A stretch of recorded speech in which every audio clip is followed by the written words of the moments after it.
The head of the DMV is raising concerns about potentially privatizing the agency. Yeah, state lawmakers questioned him today about issues customers continue to face. Our Capitol reporter Michael Hyland is live in Raleigh. And Michael, what did the DMV commissioner have to say? Yeah, he tried to stress that there have been some improvements here, but acknowledged there is still more work to do. Some Republican lawmakers have floated the idea of privatizing the DMV, but they are getting some pushback about that. They're not here for hours. When we've stopped by this DMV office in recent months, we've seen some people wait for hours. I should have ate before I got here.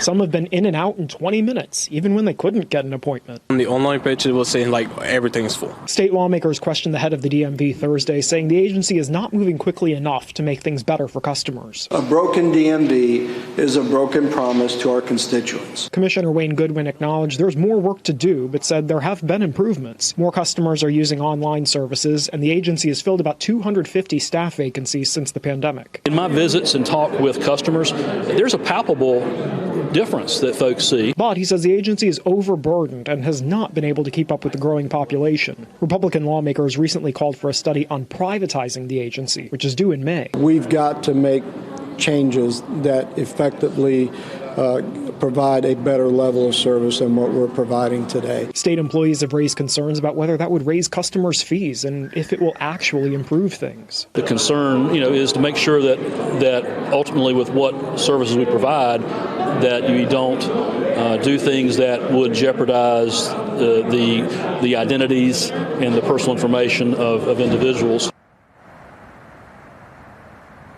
Republican lawmakers told me they don't expect any final action this year on whether to privatize the DMV. They are going to debate it during the upcoming legislative session, but if they do decide to go that route, they don't expect there to be a final vote on that until next year. Rod and Angela.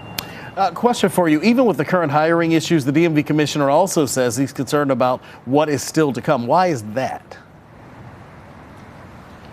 This is actually an issue across state government. In just a few years, about 25% of the state's workforce is going to be eligible to retire with full benefits. So agency heads within state government are all concerned about if we do see a wave of mass retirements, where are the people going to come from to fill all these jobs? All right, Michael Hyland live for us tonight. Michael, thank you.